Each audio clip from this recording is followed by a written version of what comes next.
Welcome you all to this parallel thematic session, Strengthening Bharat-Centric Research.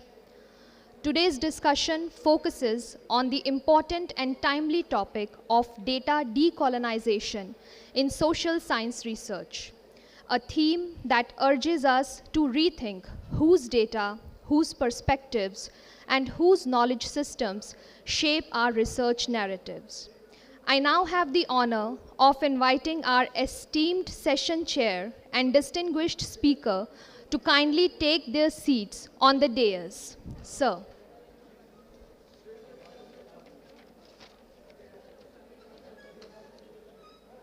I request Professor Sudhakar Venukapalli, our esteemed session chair, and Dr. Anish Gupta, our distinguished speaker, to take their seat on dais.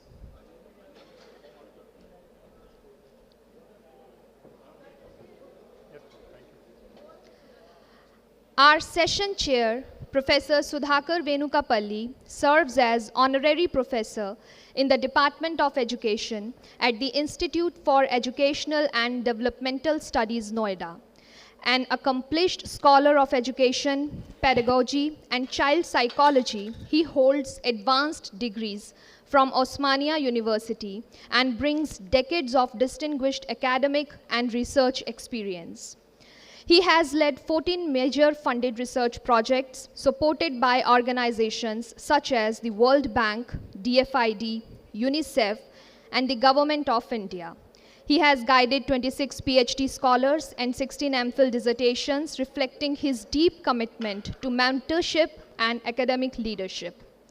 With an extensive body of publications, over 120 academic events to his credit, and a wide array of national and international certifications, his career stands as a testament to intellectual rigor, scholarly excellence, and an enduring contribution to the advancement of education.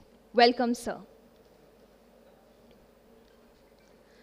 We are also privileged to have with us our distinguished speaker, Dr. Anish Gupta. Dr. Gupta is Associate Professor of Economics at the Delhi School of Economics, University of Delhi. He holds 3 master's degrees from the University of Rajasthan, the University of British Columbia, and the International Institute for Population Sciences, Mumbai, and completed his MPhil and PhD at Jawaharlal Nehru University, Delhi. His research has appeared in Economic and Political Weekly, DSC Working Papers, and international publications by Springers and Routledge. And he has presented at institutions such as the University of Oxford, the State University of New York, and NTU Singapore. He has also authored over 70 articles in leading national newspapers. Dr. Gupta serves as the visitor's nominee to the Executive Council of the University of Hyderabad, a member of the Academic Council of NIAPA, coordinator of the UGC Committee on Indian Knowledge Systems, director of the IEDS Noida, and editor of prominent peer-reviewed journals, reflecting a career that bridges scholarship, policy, and public discourse. We are indeed honored to have our esteemed session chair and distinguished speaker with us on this evening. As we often say in academia, we honor ideas, but today we also honor the minds behind them. Let us now take a moment to honor our distinguished guest. I request Ms. Rupal Podar, Vice Chairperson, Podar Group of Institutions, to kindly felicitate our esteemed session chair, Professor Sudhakar Venukapalli, with the memento as a gesture of our sincere appreciation.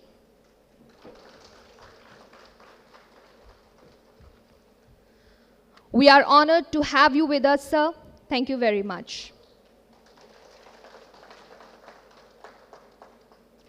In this spirit of welcome and with equal warmth, I request Ms. Podar to felicitate our distinguished speaker, Dr. Anish Gupta, with the memento as a gesture of our sincere appreciation.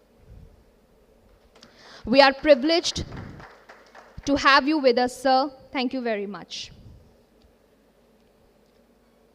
Thank you, Ms. Podar, for the gracious felicitations.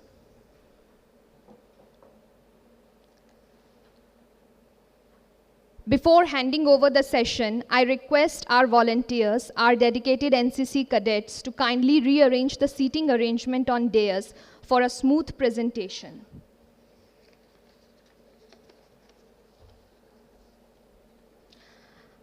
Please give a warm round of applause for our ever-energetic volunteers. These sessions would not run smoothly without their tireless support. Thank you, cadets.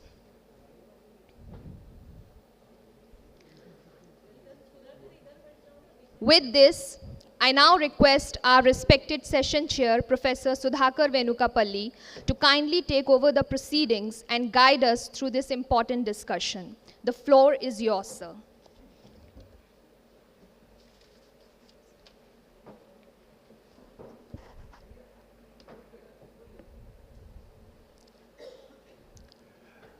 Good evening, friends. It's a great honor and a privilege to be here to chair this session. And it's a great honor to me to be here before Professor N.K. Taneja sir and Professor Shashikala madam and many distinguished scholars and researchers here. I don't take much time, but I request Professor Anish ji to make a presentation, and after the end of the presentation, I'll make some observations before your question and answer session. So I request Professor Anish ji. Yeah.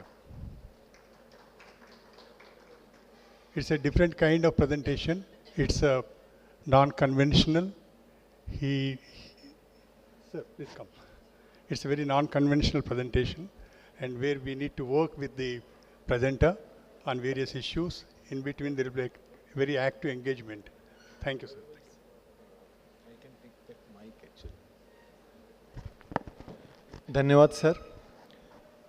आज का जो विषय है data decolonisation इन social science research, इस विषय की मुख्य प्रेरणा है कि डीकोलोनाइजेशन अधिकतर आज हम लोग और सेशन में भी देख रहे होंगे, एक प्रिज्म से देखा जाता है कि हमारी हिस्ट्री में क्या हुआ या सोशियोलॉजिकल इम्पैक्ट क्या पड़े, लेकिन डेटा डीकोलोनाइजेशन जनरली हम लोग इग्नोर कर जाते हैं।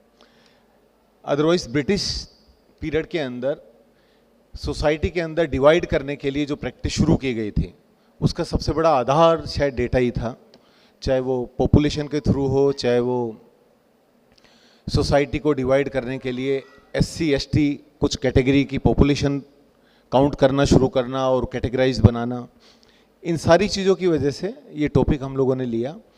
और इस टॉपिक में हम लोग देखेंगे कि ब्रिटिश पीरियड की जो भी प्रैक्टिसेस थी कॉलोनियल पीरियड में, वो सभी प्रैक्टिसेस क्या आज भी हमारे अधिकतर क्वेश्चनेयर में, डेटा कलेक्शन में रिफ्लेक्ट होती हैं? उन सब चीज़ों को हम लोग आज डिस्कस करेंगे। पर सबसे पहले मैं एक डिस्क्रिमिनेशन का एक सिंपल एग्जांपल लूँगा, मेजरमेंट ऑफ डिस्क्रिमिनेशन। ये एग्जांपल कॉलोनियल पीरियड के अंदर कैसे डिस्क्रिमिनेशन मेजर करने की techniques, specially the ratios use किया जाने लगा, उसको लेकर है। दूसरा एग्जांपल हम लोग लेंगे वायलेंस अगेंस्ट एससी एसटी, जो एनसीआरबी डेटा के थ्रू यूज़ किया जाता है। तीसरा एग्जांपल हम लोग लेंगे वायलेंस अगेंस्ट वीमेन, जो एनएफएचएस डेटा के थ्रू कैलकुलेट किया जाता है। और चौथा एग्जांपल हम लेंगे सीएसडीएस, एक संस्थान है जिसने फार्मर्स एफडीआई को लेकर कुछ एग्जांपल्स क्रिएट किए। और पांचवा एग्जांपल हम लोग लेंगे अनटचेबिलिटी एंड सेग्रीगेशन, जो आईएसटीएस इंस्टीट्यूट ने और यूनिवर्सिटी ऑफ मैरीलैंड ने मिलकर डेटा कलेक्शन किया, और उसका एक रिजल्ट भी उन्होंने शो किया, around 70% untouchability is in India. और छठा एग्जांपल लेंगे रिप्रेजेंटेशन ऑफ ओबीसी प्रोफेसर, जिसको लेकर डेटा जनरली क्रिएट किया जाता है। संसद में हमेशा एक अनस्टार्ट क्वेश्चन आता है जिसके थ्रू ये डेटा कलेक्ट किया जाता है। और लास्ट में हम देखेंगे कि इन सभी का कॉलोनियल पीरियड से क्या लिंकेजेस है। तो सबसे पहले मैं स्टार्ट करता हूं। मेजरमेंट ऑफ डिस्क्रिमिनेशन से। इसके लिए हम लोग एक एग्जाम्पल क्रिएट कर रहे हैं, और किसी भी क्लास के बारे में आपको फिक्स सोचने की जरूरत नहीं है। आप कोई भी क्लास सोचिए जो आप लोगों ने पहले पढ़ी हो। Think of any one class you attended in the past, 10th 12th BA MA, जो भी आपको सोचना है। उसमें आपके मार्क्स कितने आए और आपने कितने आवर्स स्टडी किया, बस इतना सा एग्जाम्पल है। अगर आपको बताने में थोड़ा अच्छा नहीं लग रहा तो आप कोई भी फिक्सिशियस डेटा भी बोल सकते हैं कि मैं 7 आवर्स पढ़ता था, मेरे मार्क्स 90% आए, जो भी आपको बोलना है। आप जो भी डेटा बोलेंगे वही डेटा हमारा पर्पस सोल्व कर देगा। तो मैं यहां से स्टार्ट करता हूं, कोई भी स्टूडेंट बोलना चाहे। Yes,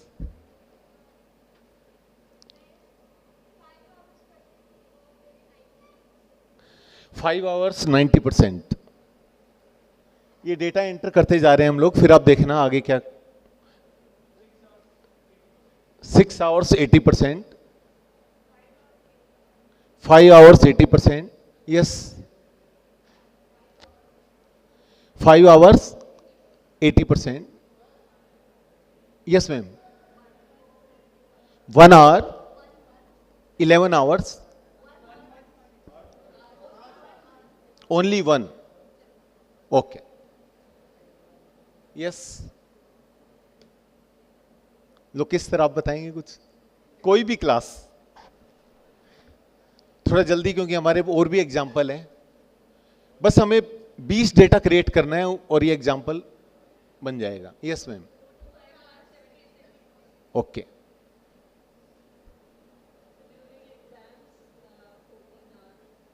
fourteen hours 75%, yes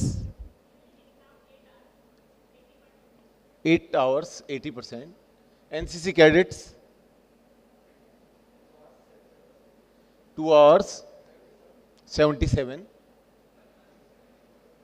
1172, yes sir,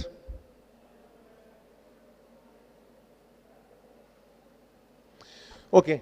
जितना डेटा है उसी में ही काम कर चलाएंगे फिलहाल।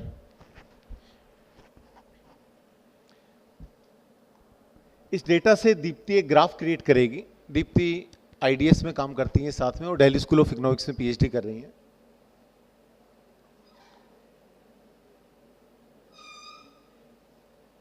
आप इस डेटा को देखिए, इस डेटा से एक ट्रेंड बन रहा है डाउनवर्ड। इसका मतलब आप अगर अपने स्टडी आवर्स बढ़ाते हैं तो आपके मार्क्स कम हो रहे हैं। ये पूरा डाउनवर्ड ट्रेंड बन के आ रहा है। कुछ ऑब्जर्वेशंस इसमें अलग आ रही है,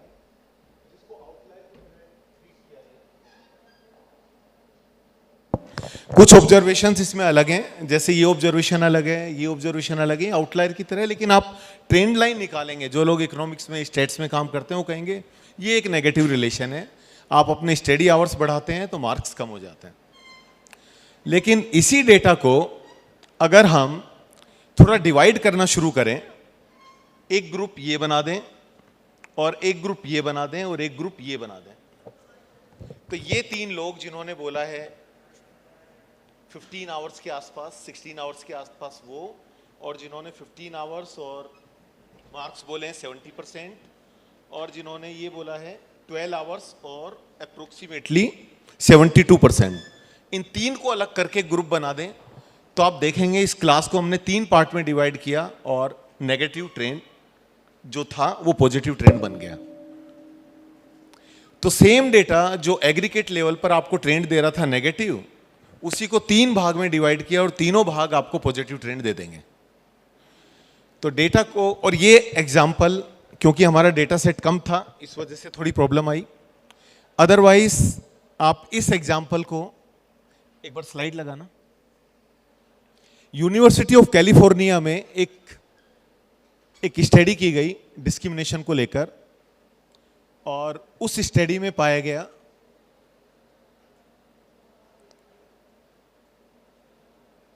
इससे ऊपर एक बार,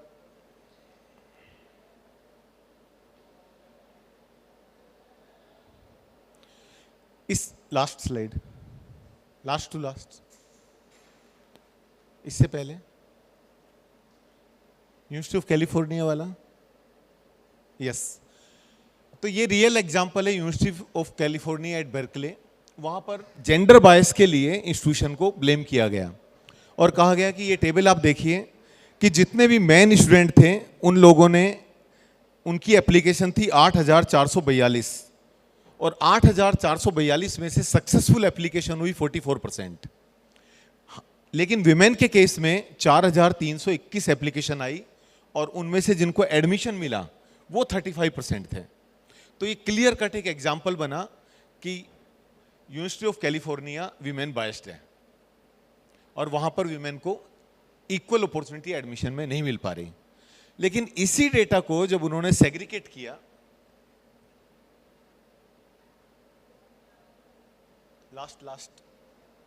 इसी डेटा को सेग्रीगेट किया, तो when examining the individual department, it appeared that 4 departments were significantly biased against men and only 2 departments were significantly biased against women.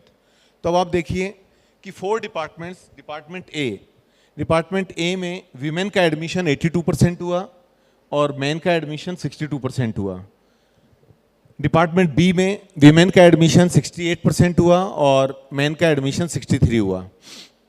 इसी तरह डिपार्टमेंट डी में विमेन का 35% हुआ, मेन का 33 हुआ और डिपार्टमेंट एफ में विमेन का 7% हुआ और मेन का 6% हुआ। लेकिन 2 डिपार्टमेंट में जस्ट ऑपोजिट रिजल्ट था। तो मेजॉरिटी ऑफ द डिपार्टमेंट में विमेन के फेवर में सारा का सारा रिजल्ट आया।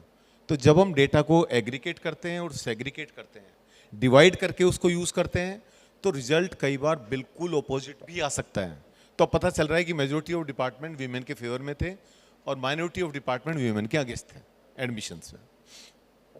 नेक्स्ट, तो इस डेटा को हम लोग वो डॉट डॉट डॉट वाला, आप इससे समझ सकते हैं कि अगर मान लीजिए हर व्यक्ति एक डॉट को रिप्रेजेंट कर रहा है, जैसे मैंने पूछा आपने कितने आवर्स पढ़े, कितने मार्क्स आए, तो ये देखकर सीधा अपवर्ड स्लोपिंग ट्रेंड लग रहा है और देखकर पता चल रहा है कि मार्क्स में और स्टडी आवर्स में पॉजिटिव रिलेशन है। लेकिन इसी डेटा को अगर हम डिवाइड कर दें 3 भाग में, ये रेड पोर्शन अलग, ग्रीन पोर्शन अलग और ब्लू पोर्शन अलग, बिल्कुल ऐसे मैं पूरी की पूरी क्लास को 3 भाग में डिवाइड करके 3 नए सेक्शन बनाने जा रहा हूं और इसमें ये सारी जो डॉट हैं उनका एक सेक्शन होगा, ग्रीन डॉट का एक सेक्शन होगा, ब्लू डॉट का एक सेक्शन होगा। तो आपको जस्ट ऑपोजिट रिजल्ट आएगा कि स्टडी आवर्स बढ़ाने पर मार्क्स कम हो जाते हैं। नेक्स्ट दूसरा एग्जांपल हम लेंगे वायलेंस अगेंस्ट SC ST और इसके लिए हम लोग यूज करेंगे NCRB डेटा।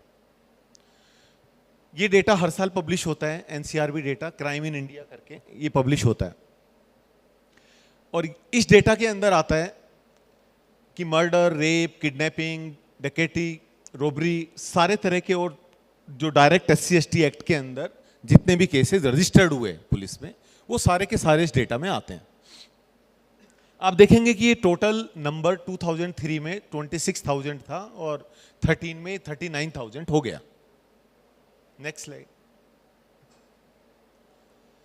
लेकिन अब आप इस डेटा को देखिए कि SCs के अगेंस्ट अगर 2001 में 33,501 केसेस थे तो टोटल केसेस के कितना परसेंट थे? तो टोटल नंबर ऑफ केसेस थे 53,44,538। टोटल केसेस पूरे देश में 53,44,538 थे। ये इसका परसेंटेज SC के खिलाफ जो केसेस हुए वो कितना थे? 0.62%। 2011 में अगर आप देखेंगे तो 62,52,729 केसेस रजिस्टर्ड हुए आपस में, सभी कास्ट के एक दूसरे के खिलाफ या खुद के कास्ट के खिलाफ जो भी केसेस दर्ज हुए वो इतने थे। उसमें से SC के खिलाफ थे 33,719 केसेस। कितना हुआ? 0.53%। 2023 में ये थे 62,41,569 और उनमें SCs के अगेंस्ट मतलब अदर कास्ट ने SCs के अगेंस्ट जो भी केसेस किए वो थे 57,789, 0.92%। एक अप्रोच है, आप सोच सकते हैं कि ये नंबर तो बढ़ गया, परसेंटेज बढ़ गई। कभी भी ये नंबर बढ़ने का मतलब केसेस बढ़ रहे हैं या कम हो रहे हैं ये कहना बड़ा मुश्किल है, क्योंकि अगर आपकी रिपोर्टिंग अच्छी हो रही है, लोग डेयर कर रहे हैं जाके रिपोर्ट करना, तो भी नंबर बढ़ सकता है। नेक्स्ट स्लाइड पर आते हैं। अब आप इस चीज को ऐसे मान के चलिए कि हम लोग डेटा कलेक्ट जो कर रहे हैं वो केवल एससी के खिलाफ बाकी कास्ट कर रही है वो कर रहे हैं। ऐसे भी केसेज होंगे जो एससी एससी के खिलाफ कर रहे हैं, ऐसे भी केसेज होंगे जो एससी अदर कास्ट के खिलाफ कर रही हैं, या अदर कास्ट के खिलाफ कर रही हैं। ऐसा डेटा हमारे पास मिसिंग है, ऐसा डेटा कलेक्ट ही नहीं किया जाता। तो उसका रिजल्ट क्या होगा वो हम लोग अभी डिस्कस करेंगे, लेकिन हम एक अजम्पशन मान लेते हैं कि crime against each social group is according to their population proportion, कि हर कास्ट के खिलाफ जितना भी क्राइम हो रहा है वो उनकी जनसंख्या के अनुपात के अनुसार हो रहा है। तो मान लीजिए एससीज की पॉपुलेशन है 16.37%, तो 16.37% ही उनके खिलाफ क्राइम हो रहा है, अब चाहे वो करें या दूसरी कास्ट उनके खिलाफ करें, ठीक है। अगर 16.37% क्राइम उनके खिलाफ हो रहा है और उसमें से 0.92 अदर कास्ट उनके खिलाफ कर रही हैं, तो बाकी किसने किया? 15.45 किसने किया? इसका मतलब 15.45% एससीज ने ही एससी के खिलाफ किया। इसी तरह से अब आप सोचेंगे कि नहीं एससी का उनकी प्रोपोर्शन पॉपुलेशन प्रोपोर्शन के अनुसार हमें नहीं मानना चाहिए, हमें मानना चाहिए उनके खिलाफ क्राइम ज्यादा होते हैं और कास्ट के कंपैरिजन में।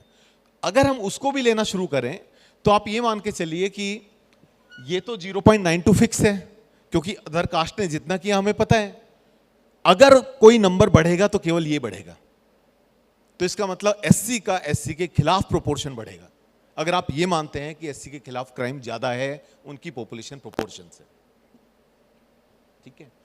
अब इस पूरे के पूरे एनालिसिस में सबसे बड़ी प्रॉब्लम हमारे पास ये आती है कि अगर हमारे पास डेटा एससी का दूसरी कास्ट के खिलाफ या अदर कास्ट का अदर के खिलाफ, एससी का एससी के खिलाफ पता होता, तो हम एक चीज निकाल सकते थे कि किसी सोसाइटी में एक नेचुरल क्राइम की जो रेट है, आपस में लोग साथ रहते हैं तो लड़ते हैं, कोई ना कोई झगड़ा होता है, तो नेचुरल क्राइम की रेट ही उनके साथ है या उससे बहुत एक्सीड कर रही है। इस डेटा से पता चल रहा है वो उससे एक्सीड तो नहीं कर पा रही, वो किसी भी हालत में आप कोई भी कॉम्बिनेशन बना के देख लीजिए उससे एक्सीड नहीं कर पाएगी। Next slide. अब लेकिन एक साइड का डेटा अवेलेबल होने का सबसे बड़ा रिजल्ट क्या रहा कि डेटा केवल यही था, इसलिए लोगों ने यही रिसर्च किया।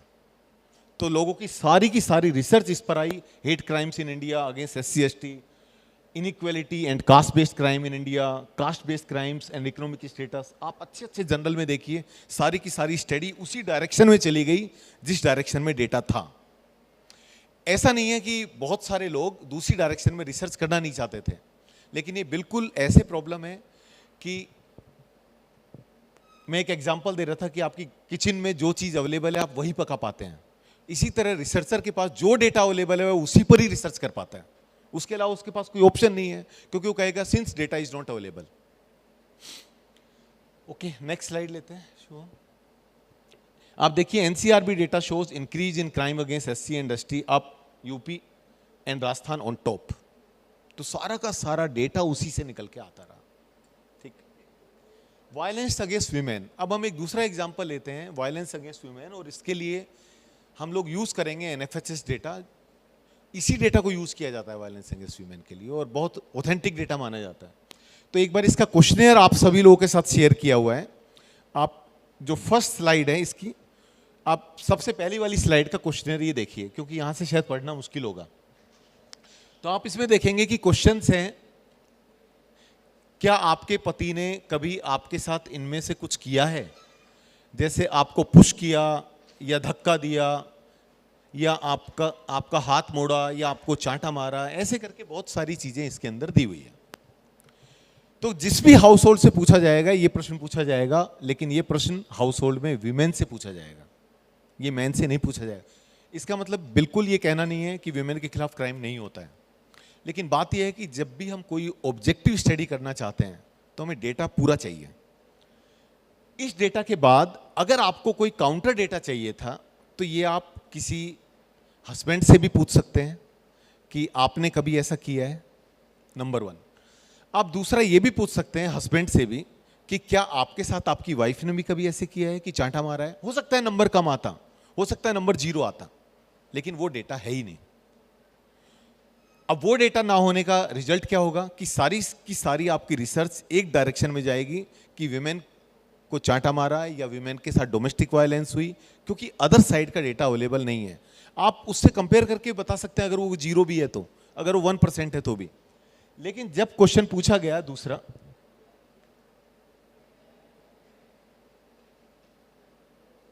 इसका एक काउंटर क्वेश्चन पूछा गया कि जब आप 15 वर्ष की थी तब क्या आपके वर्तमान पति के अलावा किसी अन्य व्यक्ति ने थप्पड़ मारा, लात मारी या कुछ ऐसा किया जिससे आपको शारीरिक रूप से चोट पहुंची? ये क्वेश्चन आप बॉयज से पूछ के देखो, हर किसी ने शायद चाटा खाया होगा। आप जस्ट पूछ कर देख लो, हर किसी ने। तो सेम क्वेश्चन को अगर आप दूसरी साइड से पूछ लेंगे तो आपको पता चलेगा कि शायद ये इनके साथ हो सकता है कम भी हुआ हो। जैसे मैं एक एग्जाम्पल के तौर पर पूछ रहा था अपने स्टूडेंट से ही कि अगर आप की बहन और भाई दोनों में अगर झगड़ा हो गया और ये शिकायत पापा के पास गई तो उन्होंने चांटा किसको मारा, आप पूछ के देख लीजिए। ठीक है, तो ये डेटा ऐसे भी हो सकता था कि आप दोनों साइड से पूछें, उसको बायस ना करें। नेक्स्ट, अब एक क्वेश्चन और पूछा गया इसमें, क्या आपने कभी अपने पति को ऐसे समय पीटा, थप्पड़ मारा, लात मारी या कुछ ऐसा किया जिससे उन्हें शारीरिक चोट पहुंची जब वे आपको नहीं मार रहे थे? ये क्वेश्चन पूछा गया, लेकिन विमेन से पूछा गया। और अल्टीमेटली चलो विमेन से पूछा तो भी हम नंबर पे जाते हैं, नंबर दिखाना श्योर। तो ये डेटा हमारे पास निकल कर आया 10% कि जब विमेन से पूछा एनएफएचएस डेटा में कि क्या आपने, जबकि आपके पति आपके साथ मारपीट नहीं कर रहे थे, आपने चांटा मारा या धक्का किया, उन्हें चोट लगी, 10%। और जब यही डेटा विमेन से पूछा गया था कि आपके पति ने आपको ऐसे मारा, तो नेक्स्ट स्लाइड, तो वो डेटा आया, वो डेटा 28% आया, 28.3%। तो इसका मतलब इस तरह की घटनाएं विमेन ने खुद एक्सेप्ट की कि लगभग 10% हुआ। लेकिन यही चीज अगर मान लीजिए मैन से भी पूछ लेते तो एक बैलेंस हो जाता क्वेश्चनेयर में। हो सकता है डेटा सेम आता, हो सकता है डेटा कम आता या ज्यादा आता, लेकिन एक ऑब्जेक्टिव स्टडी उससे हो सकती थी। लेकिन इसका रिजल्ट क्या हुआ? Next slide.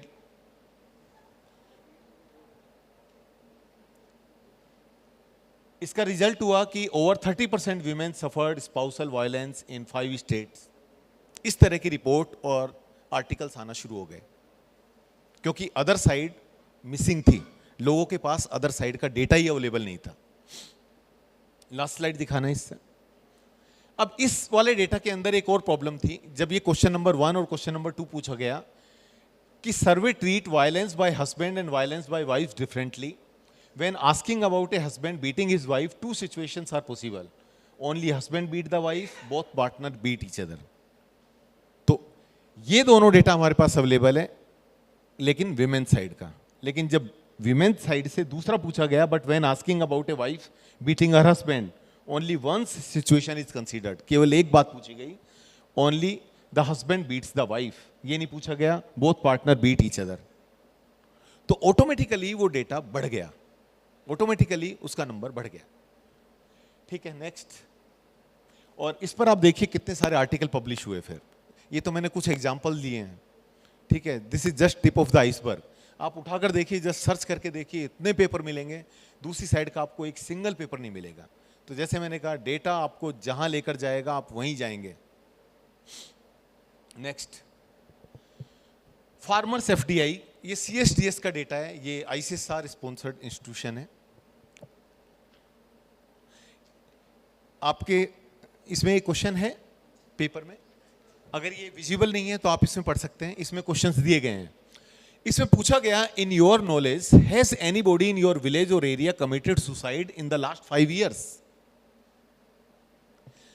फिर पूछा गया, do you know the main reason for which they committed suicide? और इसके अंदर ऑप्शन दिए क्रेडिट और लोन और क्रॉप डिस्ट्रिक्शन, और फिर दिया फैमिली डोमेस्टिक प्रॉब्लम, और फिर दिया अदर स्पेसिफाई। तो इसमें जानबूझकर क्या किया गया कि एग्रीकल्चर के दो ऑप्शन देकर एक ऑप्शन थोड़ा वेग बना दिया, फैमिली और डोमेस्टिक प्रॉब्लम, जिसको स्पेसिफाई करके नहीं बताया। और उसके बाद पूछा गया can you tell me what purpose did he took loan और क्रेडिट। Next slide. अब इसका रिजल्ट क्या हुआ कि डेटा आया credit loan 5.3, crop destruction 2.1, family domestic problem आया 6.0। अब एक क्वेश्चन आता है, ये डेटा क्या बताता है? ये बताता है कि 6% सुसाइड हुआ ड्यू टू फैमिली और डोमेस्टिक प्रॉब्लम, या 5.3 और 2.1% दोनों मिलाकर हुआ 7.4% सुसाइड हुआ ड्यू टू फार्मिंग। इस यही पता चल रहा है ना। लेकिन इस डेटा की प्रॉब्लम देखिए आप, इसमें पूछा गया क्या पिछले 5 साल में आपने ऐसा सुना है? ये सुसाइड नहीं है, ये केवल वो लोग हैं जिन्होंने ऐसा सुना है, ये सुसाइड नहीं था, ऐसा सुना है। हो सकता है एक इंसिडेंट हुआ और इतने लोगों ने सुना, 7.4% लोगों ने सुना और उन्होंने रिपोर्ट किया हाँ हमने ऐसा सुना है।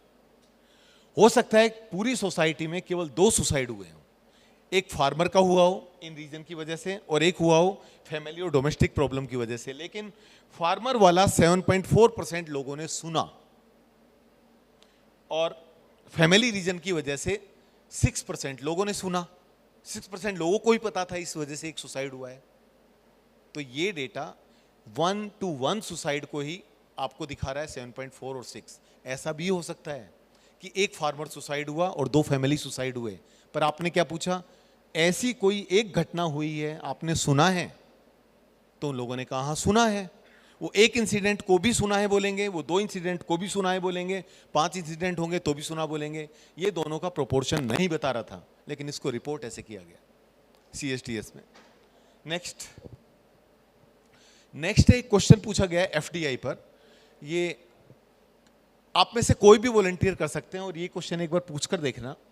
ये फार्मर से पूछा जा रहा है गांव में जाकर।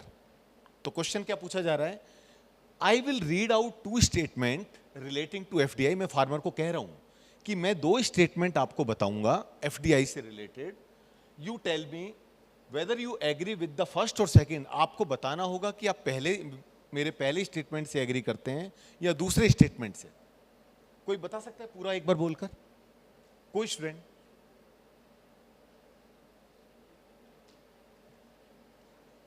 यस, हिंदी में। आप फार्मर के पास गए हैं और जस्ट इसको बोल के देखिए एक बार। आप माइक ले लीजिए।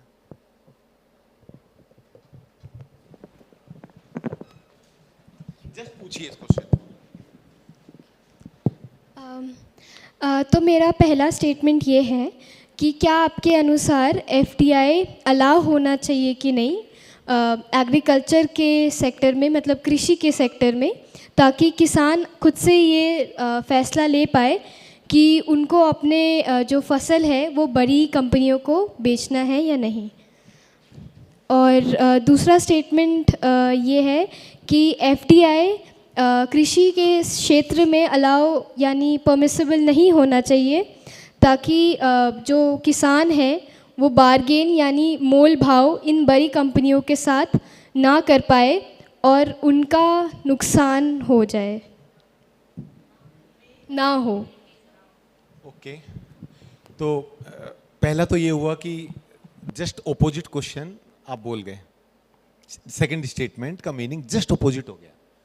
ठीक है, आप फार्मर को इस क्वेश्चन का ट्रांसलेशन समझाना आसान है ही नहीं, और आप वो क्वेश्चन फार्मर से पूछ रहे हैं और फिर पूछने के बाद क्या कर रहे हैं, फार्मर क्या करेगा, फार्मर जैसे ही सुनेगा कि may not be able to bargain well, इनको इसलिए अलाउ नहीं करना चाहिए क्योंकि फार्मर बड़ी कंपनियों के साथ ज्यादा बार्गेन नहीं कर सकते। अगर आपने ये लाइन बोल दी तो कहेगा हाँ ये ठीक है, क्योंकि जो चीज जब आप भाषा ठीक से समझ नहीं पा रहे तो जो आपके फेवर की या जो वर्ड्स आप समझ पा रहे हैं, आपको फेवरेबल लग रहे हैं, आप वही आंसर देना शुरू कर देते हैं। और स्पेशली जब ये बच्चे नहीं समझा पा रहे तो अलग अलग एन्यूमरेटर जिसको आप भेजेंगे वो कैसे समझा पाएंगे इस क्वेश्चन को। जस्ट आप सोच के देखिए, आप ट्राई करके देखिए घर पर, अगर इस क्वेश्चन को आप ठीक से किसी फार्मर को समझा पाए तो। पहला क्वेश्चन तो ये पूछेगा FDI क्या है, उसको FDI नहीं पता और हमने ये क्वेश्चन पूछना शुरू किया। Next slide. तो अल्टीमेटली इसका रिजल्ट हुआ कि एग्री विद सेकंड स्टेटमेंट, वो ज्यादा आया, वो आना ही था, क्योंकि उन्हें सुनने में एक बात अच्छी लगी कि हम बड़ी कंपनियों से बार्गेन कर पाएंगे। ये सेकंड स्टेटमेंट ठीक है। नेक्स्ट, अब हम question 3 ask this question, some people believe that demonstrations, strike, gherao etcetera are the appropriate ways through which farmer can fight for their right, while the other believe that demonstration, strikes etc are not the appropriate means. What is your opinion about the same? इस question को आप किसी farmer को कैसे बोलेंगे, कोई बता सकता है? कोई भी आपको फार्मर से क्वेश्चन पूछना है, आप कैसे पूछेंगे? ओके,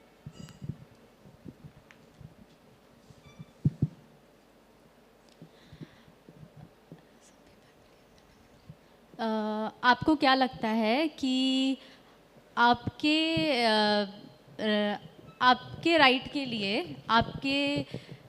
राइट के लिए क्या स्ट्राइक करना या फिर रोड पे जाके अपने हित के लिए लड़ना, ये एक सही चीज़ है या गलत चीज़ है? लेकिन दूसरे लोग ये विश्वास करते हैं हाँ, कि ऐसा करना सही सही नहीं है। तो पहले वाले ऑप्शन में आपने पहले ही 2-3 चीजें बताई, जो हिंट दे दिया उसे, आपके अधिकार के लिए लड़ना। दूसरे वाले में नहीं बताया कि सोसाइटी को परेशानी होती है हड़ताल से या कोई और चीज, लोगों को बहुत प्रॉब्लम हो जाती है, रास्ते बंद हो जाते हैं, किसी बीमार को अगर मेडिसिन पहुंचनी है वो नहीं पहुंच पाती, कोई मरीज को एम्बुलेंस लेके जा रही है तो वो नहीं जा पाती। आप वो नहीं बता रहे, आप वो डाल के देखिए, आपको जस्ट दूसरा वाला आंसर मिल जाएगा कि नहीं मुझे स्ट्राइक नहीं करनी चाहिए। आपने पहले में हिंट दे दिया और वो वही आंसर करेगा। तो ये क्वेश्चन पूछा गया CSTS द्वारा, और फिर इसके बेसिस पर इनके जो रिजल्ट आए नेक्स्ट, तो उन्होंने बताया यस इट्स एप्रोप्रिएट और appropriate as per the situation. और आप देखेंगे कि 70% लोगों ने कहा यस स्ट्राइक करना और ये सब करना बहुत अच्छा है। ठीक है, नेक्स्ट क्वेश्चन नंबर 4 कैसे पूछा गया CSDS द्वारा, ये अलग क्वेश्चनेयर है। Suppose you get an employment opportunity in a city, would you like to leave farming and take that opportunity for an income? अगर आपको कोई बहुत अच्छी अपॉर्चुनिटी शहर में मिल जाए तो क्या आप फार्मिंग छोड़ करके शहर में जाना पसंद करेंगे और वो काम करना पसंद करेंगे? आप जस्ट पूछ के देखो सभी से, आपको बहुत अच्छी अपॉर्चुनिटी गांव में मिल जाए, आप जितना कमा रहे हैं उससे दुगना आपको गांव में मिल जाए, आप जाएंगे नहीं जाएंगे? लेकिन जस्ट इस तरह का क्वेश्चन पूछकर सारा का सारा डेटा ऐसे बनाया और आंसर क्या आया देखिए नेक्स्ट। अब इन्होंने आंसर में भी खेला कि जिन्होंने कहा नो उसको छोड़कर बाकी सबको यस मान लिया। नेक्स्ट रिजल्ट देखो इसका, जिसने कहा नो उसको छोड़कर जिन्होंने कहा कांट से और जिन्होंने कहा yes if I get good job, सारे को मान लिया और कहा India's deepening farm crisis, 76% farmer want to leave farming, down to earth, the famous environment journal. Next, ठीक है, इसकी लिमिटेशन में डिस्कस नहीं कर। नेक्स्ट, अब हम आते हैं एक डेटा पर, untouchability and segregation, ISDS data. Time है?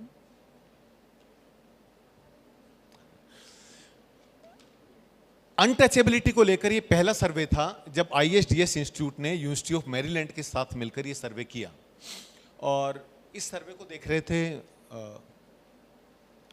थोराट और यूनिवर्सिटी ऑफ मैरीलैंड से कौन देख रहे थे मुझे ध्यान नहीं है अभी।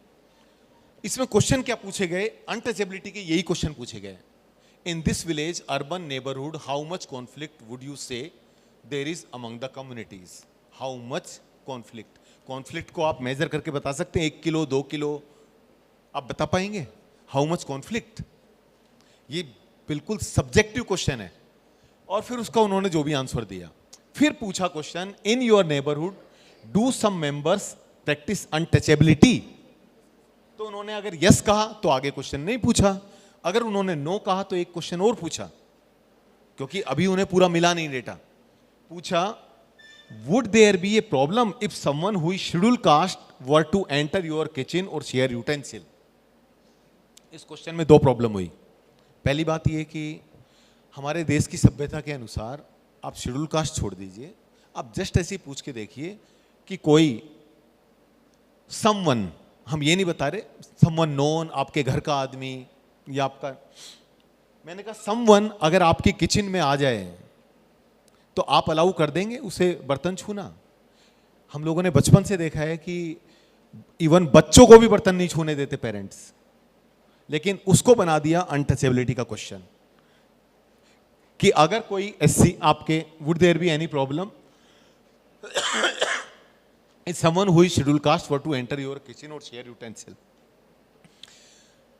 Next slide. अब उसके बाद ये ISDS का था, और नेक्स्ट इसका रिजल्ट क्या था वो दिखाओ एक बार क्विकली। इसका रिजल्ट आया biggest caste survey in India, 1 in 4 Indians admit to practising untouchability. अब उस क्वेश्चन की एक प्रॉब्लम हम भूल गए, वो प्रॉब्लम थी ये क्वेश्चन पूछा किससे गया, SC से, ST से, OBC से या जनरल से? Who did you ask this question? ये डिफरेंशिएट बिल्कुल नहीं किया गया। वो हाउस होल्ड SC भी हो सकता था जिससे क्वेश्चन पूछा। तो इसका मतलब अगर किसी SC ने भी कहा कि हाँ मैं अनटचेबिलिटी करता हूं, कोई SC आए तो मैं बर्तन के हाथ नहीं लगाने दूंगा, उसको भी उठा करके इसमें इंक्लूड करके कह दिया और वो अपर कास्ट के ऊपर डाल दिया। क्वेश्चन ये नहीं है कि अनटचेबिलिटी खत्म हो गई है, बिल्कुल ऐसा नहीं हो सकता। हो सकता है अनटचेबिलिटी की प्रैक्टिस चली रही होंगी और चल भी रही है, लेकिन बात यह है कि जब आप उसको एस्टिमेट करने निकले, आप उसको मेजर करने निकले, तो you need to have some objective criteria.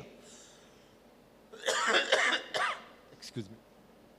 उसके बाद बहुत अच्छी जगह ये पेपर छपे, एग्जैक्ट 3 क्वेश्चंस के बेसिस पर, केवल मात्र 3 क्वेश्चन के बेसिस पर बहुत अच्छे आर्टिकल्स छपे।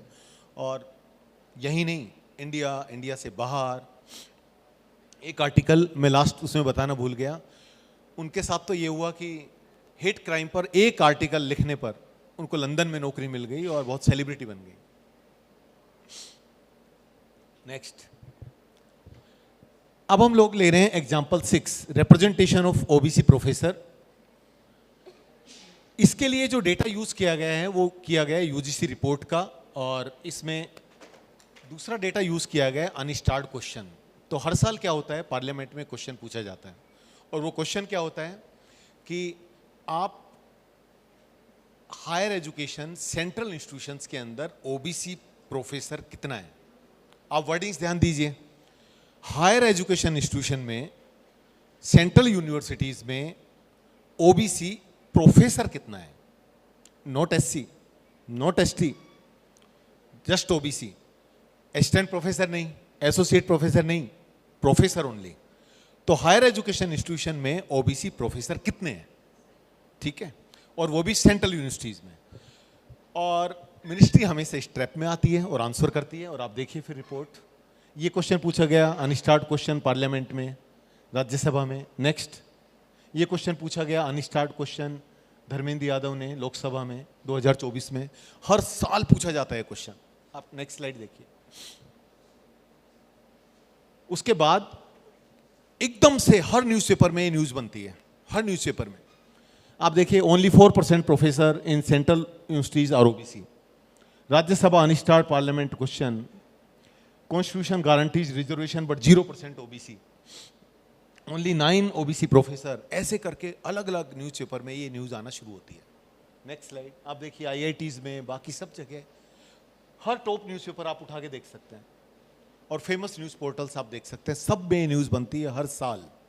This is common practice every year. अब हम लोग एक बार इसको चेक करके देखते हैं। Look at the absolute number और परसेंटेज शेयर। आप देखिए 2017-18 का डेटा, जिसके बेसिस पर कहा गया ओनली 2 प्रोफेसर्स OBC। ये सच है, ये UGC की रिपोर्ट कहती है। ये UGC एनुअल रिपोर्ट है 2017-18 की, जिसमें दिख रहा है OBC प्रोफेसर केवल 2 है और एसोसिएट प्रोफेसर मात्र 3 है। प्रोफेसर लेकिन SC ST में तो 43 और 19 है, लेकिन OBC में केवल 2 है। OBC का पॉपुलेशन भी ज़्यादा है, OBC का रिजर्वेशन भी ज़्यादा है, उसके बावजूद OBC प्रोफेसर 2 है।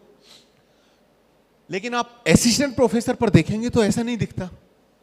896 अप्रोक्सीमेटली 14.6% ओबीसी असिस्टेंट प्रोफेसर है, लेकिन प्रोफेसर पर कम दिखता है, इसलिए वो प्रोफेसर पर ही पूछा जाता है।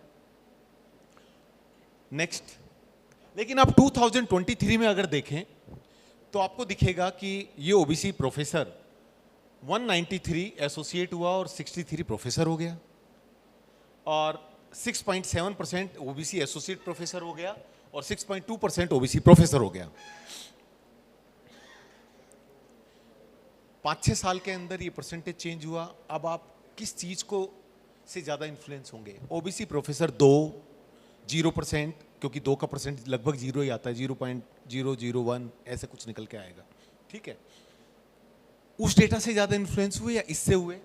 इसको हम ऐसे भी देख सकते हैं, नेक्स्ट स्लाइड, कि ओबीसी प्रोफेसर 2018 में इतना था, केवल OBC assistant professor, associate professor, professor. OBC professor 2018 में 2 था, उससे बढ़कर 63 हो गया। कितना बढ़ा? लगभग कितने टाइम्स इंक्रीज हुआ? 31.5 टाइम्स बढ़ गया, 30 गुना बढ़ गया। ऐसे भी बोल सकते हैं इस डेटा को। हम ऐसे भी बोल सकते हैं कि OBC professor increase by 3,000% 3000% increase हो गया ओबीसी प्रोफेसर्स में। ओबीसी एसोसिएट प्रोफेसर अगर बोलना है तो और भी अच्छा दिखेगा कि ओबीसी एसोसिएट प्रोफेसर मात्र 3 होता था, अब 193 हो गया। तो ये कितने टाइम्स इंक्रीज हो गया? 64 गुना बढ़ोतरी हो गई ओबीसी प्रोफेसर्स में। आप ऐसे भी कह सकते हैं 6333% ओबीसी प्रोफेसर बढ़ गया। ये भी एक तरीका है बोलने का। नेक्स्ट, लेकिन अब क्वेश्चन है कि दोनों में सही कौन है? जो पहले दिखाया 0% वो, या ऐसे दिखाना 60 गुना 3000%, दोनों में सही कौन सा है? जब मैं बता रहा था 2 ओबीसी प्रोफेसर है या 0.1% है, 0.2% है, वो सही था या ये सही है कि 60 गुना बढ़ गया, 30 गुना बढ़ गया, 3000% इंक्रीज हो गया? कौन सा सही है दोनों में? हाँ,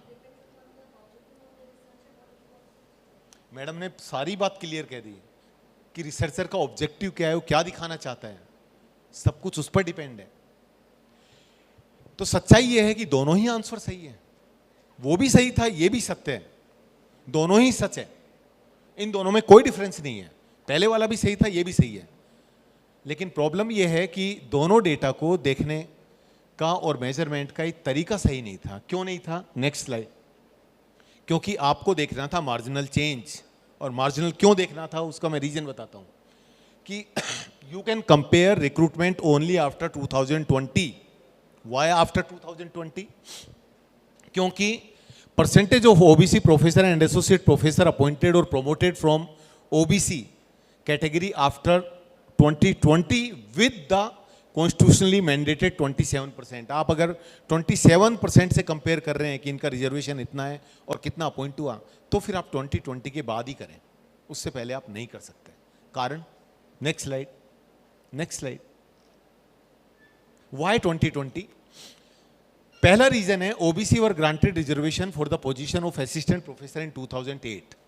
तो ओबीसी को असिस्टेंट प्रोफेसर पर रिजर्वेशन मिला 2008 में। अगर वो प्रमोट होकर के प्रोफेसर बनेगा भी तो 2020 के बाद ही बनेगा, उससे पहले नहीं बन सकता। ये किसके लिए? जो असिस्टेंट प्रोफेसर लगा। दूसरा, OBC were granted reservation for the position of associate professor and professor in 2019 only. OBC को एसोसिएट प्रोफेसर और प्रोफेसर पर रिजर्वेशन मिला ही 2019 में, तो अपॉइंट होना 19 के बाद ही शुरू होगा ठीक से। अब वो किस कारण से नहीं हुआ, क्यों नहीं किया, वो सब गवर्नमेंट की पॉलिसी की प्रॉब्लम रही होंगी। लेकिन अगर आपको कंपेयर करके बताना है तो आप 2020 के बाद ही बताएं, उससे पहले आप नहीं बता पाएंगे। उससे पहले आप जो भी बताएंगे वो आप वन साइडेड पिक्चर बताएंगे। तो एक बार 2020 के बाद देखें। हमें ज़्यादा डेटा नहीं मिला, लेकिन जेएनयू और डीयू के अंदर आईटीआई से जो डेटा मिला मैं उसको बता रहा हूँ। ये डेटा मिला 31 मार्च 2023 को। अब आप देखेंगे तो डेटा और चेंज हो गया है। 31 मार्च 2023 को पूछा कि 1 अप्रैल 2020 से लेकर 31 मार्च 2023 तक कितना ओबीसी अपॉइंट हुआ और कितने बाकी सब कैटेगरी के लोग अपॉइंट हुए। अब आप देखो कि प्रोफेसर्स में दिल्ली यूनिवर्सिटी में 7 लोग अपॉइंट किए गए, जिसमें से 3 ओबीसी था, तो परसेंटेज क्या हुआ? 43%। एसोसिएट प्रोफेसर में 24 लोग अपॉइंट किए गए, जिसमें से 7 ओबीसी थे, तो कितना परसेंट हुआ? 29%। असिस्टेंट प्रोफेसर पर 202 लोग अपॉइंट हुए, out of which 60 were OBC, तो कितना परसेंट हुआ? 30%। All of them are close to 27% reservation, 27 के आसपास है सब। जेएनयू के अंदर प्रोफेसर में 49 वैकेंसी आई, उनमें से 4 ओबीसी प्रोफेसर अपॉइंट हुआ, ये 8% है। और उसका रीजन था कि 2-3 डिपार्टमेंट के अंदर कोई व्यक्ति ने अप्लाई ही नहीं किया था। एसोसिएट प्रोफेसर में 55 लोग अपॉइंट हुए, जिसमें से 15 ओबीसी थे, 27%। असिस्टेंट प्रोफेसर पर 64 लोग अपॉइंट हुए और 20 ओबीसी थे, 30%। It's almost close to 27%। तो हर साल ये डेलिबरेटली दिखाया जाना बार बार और एक ही क्वेश्चन पूछना, इसका रीजन क्या है? रीजन है कि अगर आप एवरेज कैलकुलेट करेंगे कि अभी कितना परसेंट है, तो उसमें आप पुरानी सारी सरकारों का बैगेज लेकर चल रहे हैं। पहले क्या गलत हुआ, पहले उन्हें क्यों अपॉइंट नहीं किया गया, वो सारा का सारा बैगेज अब दिखता है। तो ये एक सबसे बड़ा रीजन था। Next slide. So why do we have one sided research? अब क्वेश्चन ये है कि हम लोगों ने जो 5-6 एग्जाम्पल में देखा कि इस तरह की रिसर्च हो क्यों रही है। आप जस्ट एक इकोनॉमिक्स में ये एक एग्जाम्पल देखा जाता है कि एक व्यक्ति अपनी चाबी खो बैठा है और वो चाबी एक रोड लाइट के नीचे देख रहा है। तो इसने पूछा, आप यहाँ क्या कर रहे हैं? तो उसने कहा, मेरी चाबी खो गई। तो उसने कहा, क्या यहीं खोई है? बोला, नहीं, यहाँ लाइट अच्छी है। तो हम सारी की सारी रिसर्च हमारी उस डायरेक्शन में जाती है जहाँ लाइट अच्छी है या जहाँ डेटा अवेलेबल है, और जहाँ डेटा अवेलेबल नहीं है वहाँ हमारी रिसर्च नहीं होती, चाहे प्रॉब्लम एग्जैक्टली वहीं लाइज करती हो। जहाँ लाइट नहीं है वहीं प्रॉब्लम है, लेकिन वो हम नहीं करते रिसर्च क्योंकि डेटा अवेलेबल नहीं है। अब हम इसका कॉलोनियलिज्म के साथ एक बार रिलेशन देखते हैं कि कॉलोनियल पीरियड के अंदर complex social identities reduce to fix administrative category. तो कॉलोनियल पीरियड के अंदर ये सब सोशल आइडेंटिटीज जिसकी जो भी थी उसको एडमिनिस्ट्रेशन के हिसाब से अलग अलग कैटेगरी में डिवाइड किया गया, और उसका पर्पस था डिवाइड एंड रूल। वो कैसे? आपको दिखेगा कि बहुत सारी पॉलिसीज ब्रिटिश की बहुत न्यूट्रल लगेगी, आपको बहुत साइंटिफिक लगेगी और बहुत ऑब्जेक्टिव लगेगी कि वो तो डेटा कलेक्ट करना चाहते थे। शुरू में तो कहते थे कि हम एग्रीकल्चर पर्पस से पता करना चाह रहे हैं कितने लोग एग्रीकल्चर में इन्वॉल्व हैं, कितने लोग इन्वॉल्व नहीं हैं। तो लेकिन उन्होंने जो डेटा कलेक्ट करना शुरू किया वो किया हिंदू वर्सेस एब ओरिजिनल और ट्राइबल। तो 2 कैटेगरी बना दी, कुछ हिंदू हैं कुछ ट्राइबल हैं। फिर डेटा कलेक्ट करना शुरू किया upper caste versus lower caste और डिप्रेस्ड क्लास। तो SC ST एक क्लासिफिकेशन बनाया। उस समय इंपैक्ट नहीं आया, वो इंपैक्ट धीरे धीरे आना शुरू होता है। फिर बनाया आर्यन द्रविडियन कि आर्यन आउटसाइडर है और द्रविडियन नेटिव है, वो नॉर्थ साउथ डिवाइड क्रिएट हुआ। इसी तरह से उन्होंने मार्शल रेस बनाना शुरू किया कि ये कास्ट मार्शल कास्ट है और मैंगोलॉइड फीचर्स किनके हैं, वो नॉर्थ ईस्ट है। अचानक लोगों में ये सारी की सारी टर्मिनोलॉजी बहुत फेमस हो गई। आज हम बोलते हैं नॉर्थ ईस्ट के किसी भी व्यक्ति को देखकर, ओ मंगोलॉइड फीचर्स, वो उन्होंने बना दिया और हम लोगों की प्रैक्टिस में भी आ गया। इसी तरह से उन्होंने क्रिमिनल टाइप्स बनाए। Criminal types specially in the case of Tamil Nadu a lot of caste were put under criminal types. और वो कौन सी कास्ट थी जो उनके खिलाफ वायलेंटली लड़ रही थी। उनको तुरंत क्रिमिनल टाइप्स बनाते ही क्या हुआ, उनका समाज से बहिष्कार शुरू हो गया। लोग डरने लगे उनसे मिलते जुलते, और उन लोगों का आर्थिक स्थिति सामाजिक स्थिति सारी बिगड़ गई और आज तक उनकी स्थिति खराब है। तो जो लोग उनके खिलाफ लड़ रहे थे उन्हें क्रिमिनल बना दिया और क्रिमिनल कास्ट घोषित कर दिया। लोगों ने उनके घर में शादियां करनी बंद कर दी और उनके साथ मिलना जुलना बंद कर दिया, इस डर में कि हमें भी पुलिस पकड़ लेगी आकर। और इसी तरह से आप देखेंगे कि फेमिनिज्म मूवमेंट की फाउंडेशन आप 19th सेंचुरी में आप देखिए तो विमेन और मैन को भी फैमिली से अलग करना, और ये सारा पॉपुलराइज करना शुरू किया। और आप मणिपुर के केस में देखें तो सनमाही जो शुरू किया कि ये बताना कि आप हिंदू नहीं हैं, आप सनमाही हैं, आपका ओरिजिनल रिलीजन यही था, ये सारा का सारा अर्ली 20th सेंचुरी में शुरू हुआ कि जब उन लोगों ने कुछ ग्रुप्स बनाए और उन ग्रुप्स को एक काम दिया गया कि आप इसका प्रचार करेंगे। नेक्स्ट, मैं इसमें से केवल एक एग्जांपल लूंगा अभी क्विकली, ऐसा टाइम है, केवल एक एग्जांपल कास्ट सेंसस का लेता हूं कि ब्रिटिश ने कास्ट सेंसस शुरू किया, बाकी सारी चीजें हम छोड़ देते हैं अभी। तो कास्ट सेंसस कॉलोनियल पीरियड में जो शुरू हुआ उसमें उन लोगों ने प्लान किया कि मद्रास के अंदर 1863 में शुरू किया, मद्रास प्रेसिडेंसी में, बंगाल में 1866 में, नॉर्थ वेस्ट प्रोविंस में 1865 में, सेंट्रल प्रोविंस में 1865, 1866 में और अवध में 1869 में। उस सारे की जो मिलकर रिपोर्ट बनी वो 1871 की रिपोर्ट कहलाती है, first caste census in India.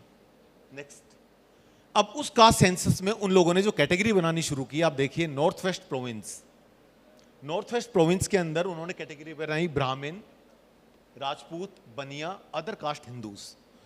कहां से आ रहा है ये? वर्ण सिस्टम से। बंगाल के अंदर जब वो बनाने लगे तो उन्होंने एक कास्ट कैटेगरी बनाई सुपीरियर, एक कास्ट कैटेगरी बनाई इंटरमीडिएट, एक कास्ट कैटेगरी बनाई ट्रेडिंग, एक कास्ट कैटेगरी बनाई पेस्टोरल, एक कास्ट कैटेगरी बनाई जो खाना पकाते थे, एक कास्ट कैटेगरी बनाई एग्रीकल्चर, एक कास्ट कैटेगरी बनाई फिश को लेकर और एक को बनाई लेबरिंग, वीवर, आर्टिजन्स। आप बता सकते हैं लेबरिंग क्या कास्ट होती है? आप बता सकते हैं इसके अंदर कि एग्रीकल्चर कौन सी कास्ट है? आप उठा करके देखेंगे कि बहुत सारी अपर कास्ट भी एग्रीकल्चर ही करती थी। आप देखेंगे लैंड होल्डिंग है उनके पास और वो लोग भी एग्रीकल्चर। अब कैसे ये सारा का सारा ओवरलैप ग्रुप उन्होंने बना के खड़ा किया। नेक्स्ट, इसी तरह सेंट्रल प्रोविंस में उन्होंने बनाया, एक कैटेगरी बनाई ब्राह्मण, एक कैटेगरी बनाई सर्वेंट एंड लेबरर्स, सर्वेंट कोई भी हो सकता था। इसी तरह एक कैटेगरी बनाई एग्रीकल्चर, एक कैटेगरी बनाई मैन्युफैक्चरिंग कास्ट, एक कैटेगरी बनाई डिवोटीज जो पूजा करते हैं। अब पूजा करने वाला कौन हो सकता है? जब पूरी सोसाइटी पूजा करती है तो ये सारी की सारी, कोई भी डेटा कलेक्शन का फर्स्ट प्रिंसिपल है कि अगर आप डिफरेंट कैटेगरी में डालना चाहते हैं तो they should be mutually exclusive, वो ग्रुप आपस में अलग अलग होने चाहिए। अगर दोनों के बीच में ओवरलैप है तो आप वो ओवरलैप हटाइए या तो, अदरवाइज आप किसी भी ग्रुप में ज़्यादा संख्या कैलकुलेट कर लेंगे या आप गलत कैलकुलेट कर लेंगे। तो इस तरह से इन लोगों ने कास्ट कैटेगरी बनाना शुरू किया। Next slide. तो अल्टीमेटली इस पूरे सिस्टम में प्रॉब्लम क्या आई? There was no grand design, कि कोई बड़ा प्लानिंग उनकी नहीं थी कास्ट सेंसस करने के पीछे। और दूसरा, there was no standard methodology use. Sets and caste were identify based on the perception of individual census official in each region. Individual official इस डेटा को कलेक्ट कर रहा था और उसके ऊपर छोड़ दिया, आपको जो लगे, आपको जो उचित लगे आप उस कैटेगरी में डालिए। इसी तरह they created arbitrary caste set and were created on lacking common caste based attributes. There was no logical reasoning for placing caste under shared sets such as mendicants and the devotees, और dancer की एक category बना दी कि जो dance कर रहा है वो एक कास्ट हो गई। ठीक है, नेक्स्ट। सो इस कास्ट सेंसस की प्रॉब्लम क्या थी? इसकी और प्रॉब्लम थी identification and classification problem. The enumerators discovered society was not divided into 4 fold वर्ण सिस्टम, कि जो डेटा कलेक्ट कर रहे थे उन्हें ये महसूस हुआ कि सोसाइटी 4 वर्ण में डिवाइड तो नहीं दिख रही जैसा हम लोग पढ़ते आए हैं। नॉर्थ वेस्ट प्रोविंस में 1865 में उन लोगों ने सिख, जैन, गोसाई, जोगी, सुन्नी, इन सब को एक कैटेगरी में डाल दिया। अब ये सब एक कैटेगरी हो सकते हैं। नेक्स्ट, फिर बाद में वाटरफील्ड ने, जो इसके लिए रिस्पॉन्सिबल थे, उन्होंने एक्सेप्ट किया acknowledgement of problem in memorandum of caste census of British India. उन्होंने खुद लिखा, great pains have been taken by the writers of several reports in the classification of population according to caste. The result however is not satisfactory. उन्होंने खुद accept किया, owing partly to the intrinsic difficulties of the subject, क्योंकि इस विषय इतना मुश्किल था, और partly to the absence of uniform plan of classification, each writer adopting that which seemed to him best suited for the purpose.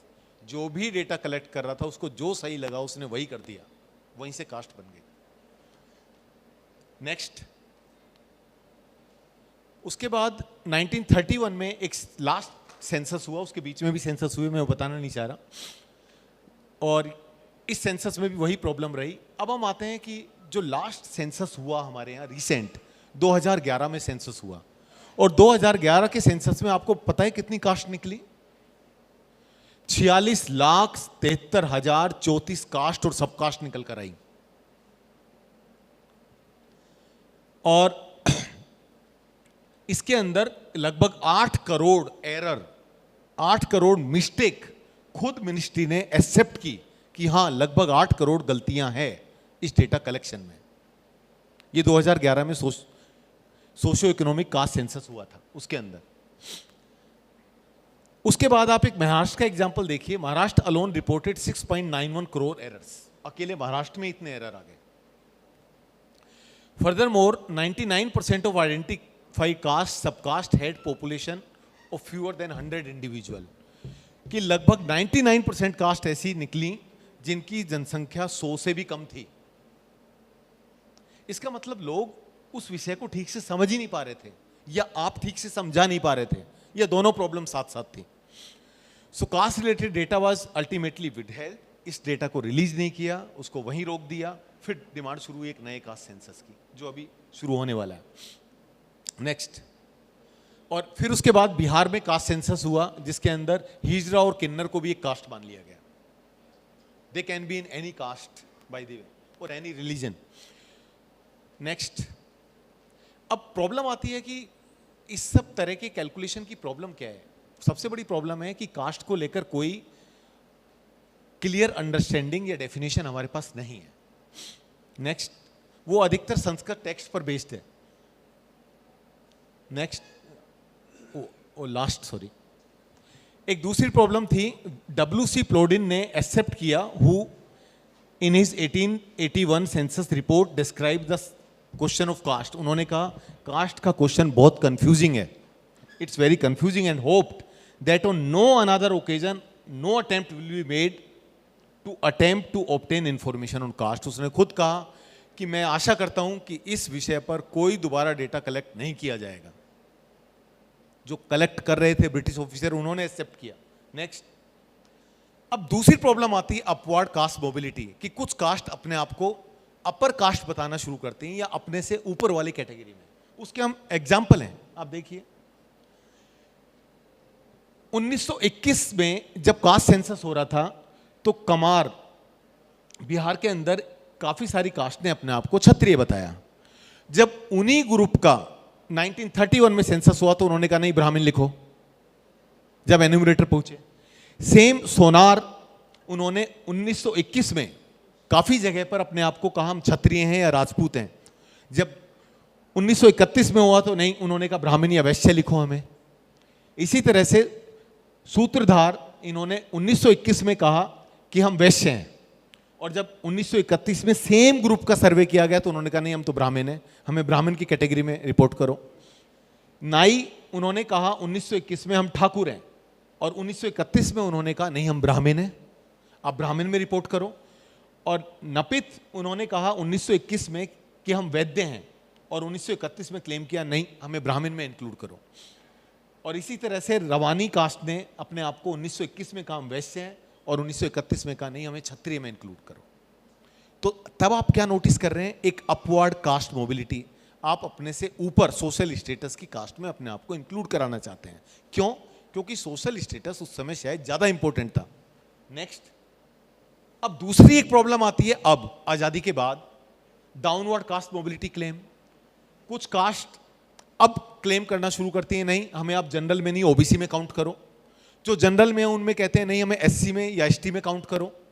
जो कुछ ST में है वो कहते हैं नहीं हमारा एसटी में भी और कैटेगराइजेशन करो। अब डाउनवर्ड कास्ट मोबिलाइजेशन क्यों हो रहा है?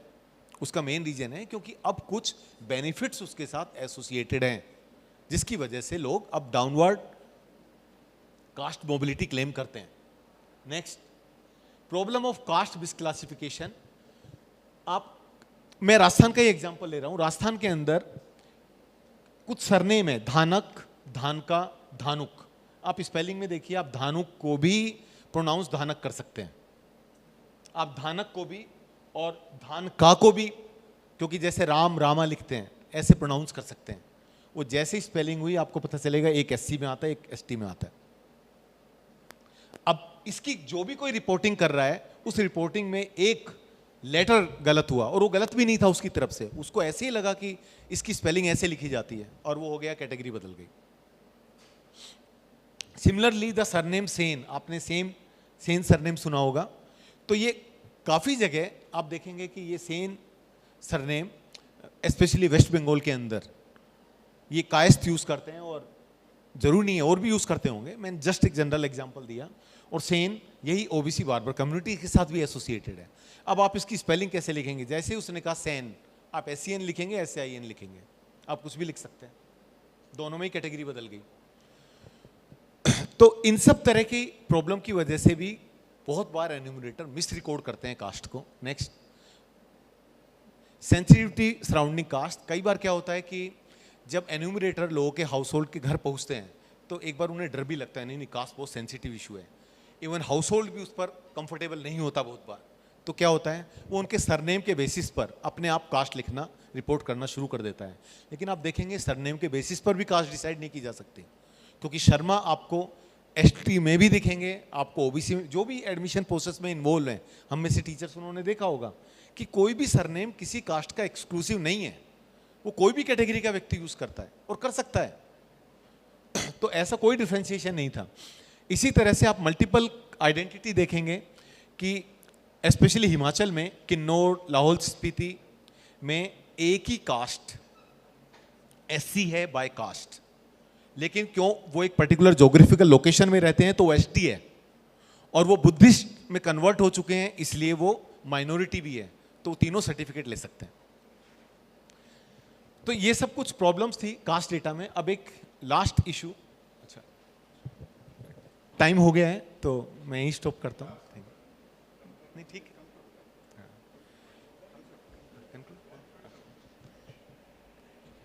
अब हम सभी लोग टीचिंग में हैं, हम लोगों ने एक रोस्टर देखा होगा कि लोगों को रिजर्वेशन कैसे दिया जाता है उनकी प्रोपोर्शन के अकॉर्डिंग। तो आप देखेंगे कि ये जो 7th पोजीशन SC की आती है, कैसे आती है, 100 डिवाइडेड बाय उनका 15% रिजर्वेशन है तो 7, 100 डिवाइडेड बाय 15, 7, तो हर 7th पोजीशन SC को दी जाती है, करेक्ट। इसी तरह से ST का पॉपुलेशन प्रोपोर्शन और रिजर्वेशन प्रोपोर्शन 7.5 है, तो उन्हें क्या दिया जाता है, 13.3, हर 14वीं वैकेंसी ST के लिए रिजर्व होती है। इसी तरह EWS के लिए 100 डिवाइडेड बाय 10, तो हर 10वीं पोजीशन रिजर्व होती है।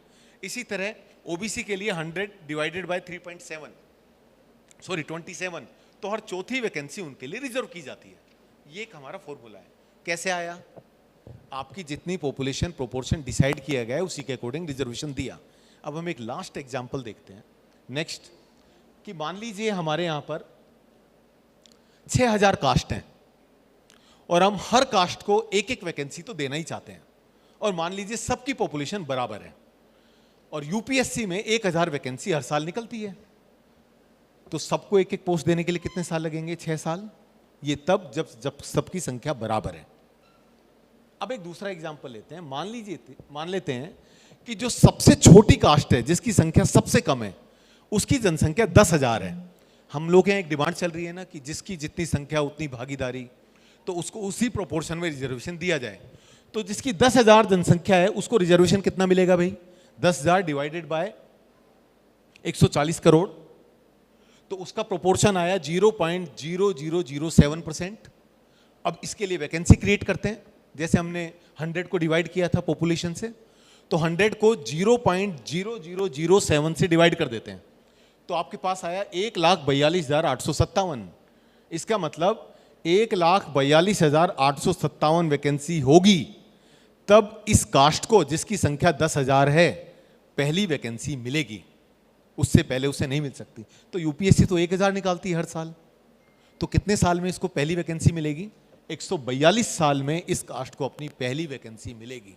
कहना आसान है कि हर कास्ट को उसकी संख्या के अनुसार रिजर्वेशन दे दो, लेकिन वो देते ही जो कास्ट सबसे कम संख्या में होगी उसको सबसे ज़्यादा लेट रिजर्वेशन मिलेगा। धन्यवाद।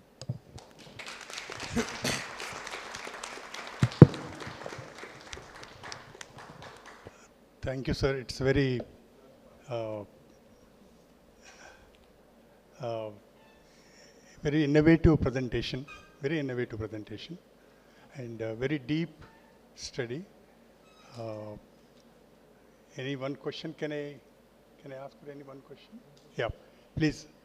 Only one quick question from audience.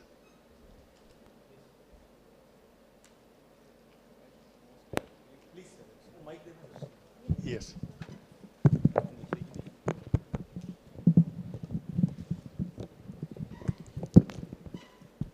We need to wind up at 8 o'clock. Sir It's okay. एक क्वेश्चन है, आपने जो भी लास्ट में बताया ये 13 रोस्टर है या 200 रोस्टर सिस्टम है? क्योंकि ये जो आपने बताया मेरे ख्याल से 13 रोस्टर सिस्टम है, जिसके कारण से नियुक्तियां एक साल बाधित थी 2018 से लेकर 19 तक। करेक्ट। इसको रिफॉर्म करके 200 रोस्टर लाया गया।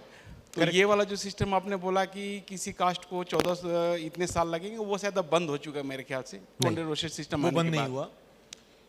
वैकेंसी इसी नंबर से, इसी मल्टीपल में कैलकुलेट की जाती है, लेकिन 13 पॉइंट रोस्टर में क्या होता था, आप 13 वैकेंसी पूरी करने के बाद वापस पहली पर आ जाते थे। तो पहली पर आने से क्या हुआ, एससी का रिजर्वेशन कितना है? 15%। तो उसको 13 वैकेंसी में से एक वैकेंसी मिली। मैं समझ रहा हूँ। और फिर वो वापस 1 पर आती थी। लेकिन एक मिनट मैं बताया, हाँ, तो ये एग्जैक्ट वही है, हम दोनों सेम बात कह रहे हैं।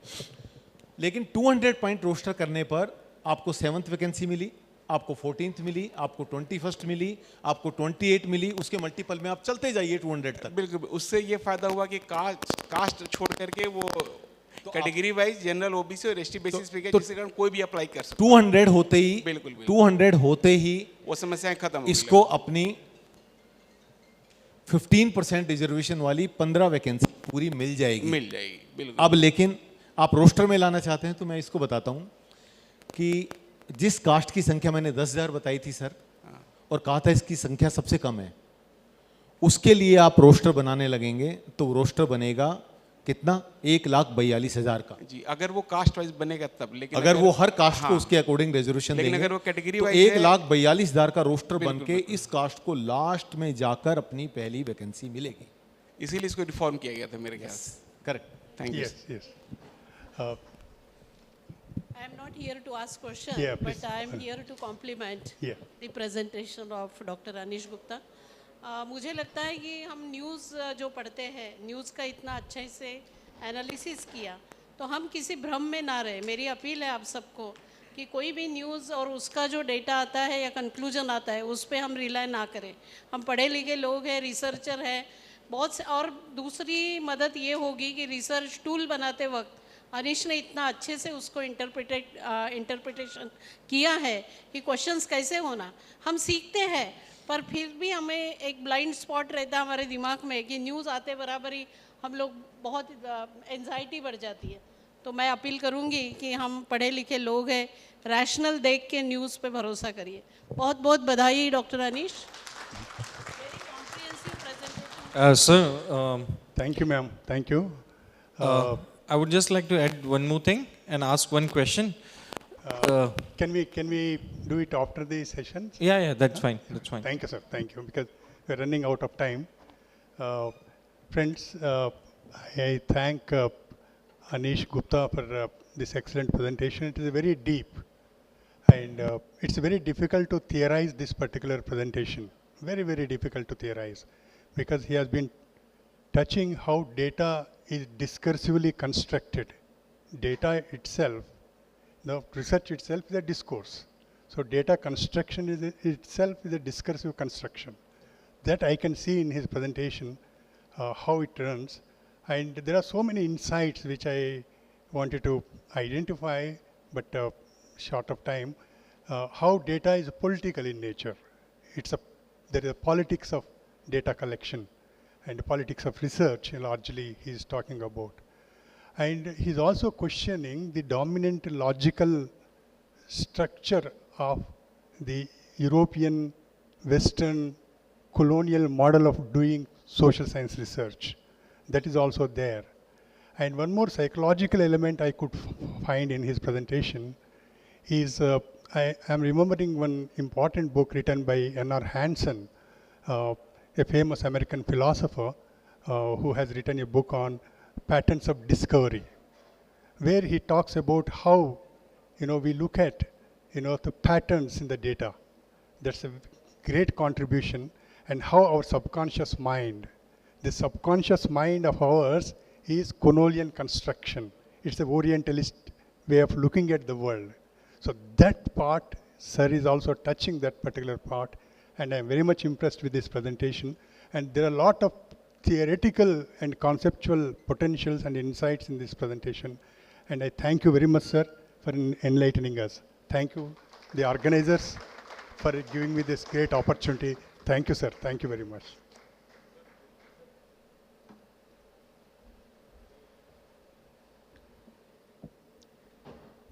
Thank you, sir, for chairing the session with such clarity and providing astute observations. Thank you very much.